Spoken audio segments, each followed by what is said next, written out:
दोस्तों नमस्कार। राम कथा में हमने सुना है कि जब दोनों भाई वनवास में रहते हैं तब माता सबरी से उनकी मुलाकात होती है और वहां श्री रामचंद्र जी माता सबरी के जूठे बैर खाते हैं। एक और कथा है जिसमें हमने सुना है कि जब सेतु बन रहा था लंका जाने के लिए, उस वक्त एक छोटी गिलहरी भी उस सेतु को बनाने में अपनी तरफ से सहयोग कर रही थी।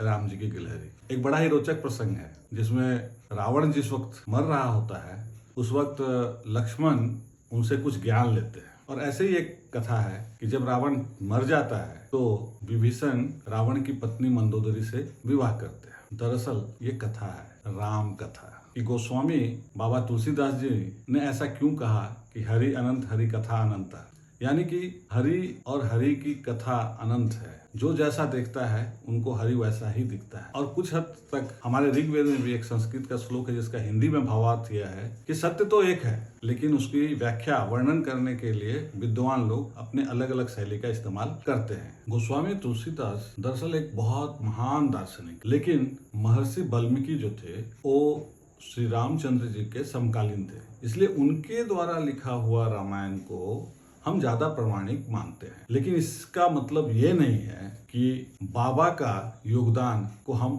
यूं ही झुठला दें। आज बाबा के प्रति पूरे भारतवर्ष में सनातन धर्म को मानने वाले लोगों का जो श्रद्धा है उस श्रद्धा को इससे हम कम नहीं आंक सकते कि वो श्री रामचंद्र जी के समकालीन नहीं थे। बाबा तो आज से सिर्फ 400 से 500 वर्ष पहले ही इस धरती पे आए और महर्षि वाल्मीकि हजारों साल पहले जब श्री रामचंद्र जी इस धरती पे थे तब उस वक्त उनके साथ। लेकिन इन दोनों महान विभूतियों से हटके भी इस भारतवर्ष में अलग अलग क्षेत्रों में अलग अलग भाषाओं से अलग अलग विद्वानों ने अलग अलग समय में अलग अलग रामायण लिखा है और सभी का लिखने का तरीका, वर्णन करने का तरीका बहुत ही अच्छा है। और इससे हटके बहुत सारी जनश्रुतियां हैं जिनको हम बहुत श्रद्धा से सुनते हैं और बहुत श्रद्धा से लोगों को बताते हैं। और इन्हीं जनश्रुतियों में जो मैंने शुरुआत में आपको बताया अलग अलग वर्णन किया कथाओं का, ये सब जनश्रुति ही है जिसमें से सबरी माता से दोनों भाइयों का मुलाकात ये तो हमें तुलसीदास जी के रामायण में भी मिलता है और वाल्मीकि जी के भी रामायण में मिलता है, लेकिन जूठा बैर खाने का वर्णन कहीं नहीं है। और बाद बाकी तीनों कथाएं तो दोनों रामायण में है ही नहीं।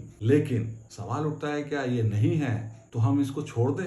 जरूर हम ऐतिहासिक प्रसंग देख रहे हैं रामायण का, तो ये इतिहास नहीं हो सकता है ऐसा माना जा सकता है, लेकिन हम इसे नहीं छोड़ सकते क्योंकि यही प्रसंग इस भारतवर्ष को एक बहुत अच्छा संदेश देता है और उस संदेश की वजह से एक अच्छा समाज बनता है और उस अच्छे समाज में अच्छे व्यक्ति का व्यक्तित्व खिलता है। तो दोस्तों आज यहीं तक, अगली बातें नेक्स्ट वीडियो में। धन्यवाद। जय भारत।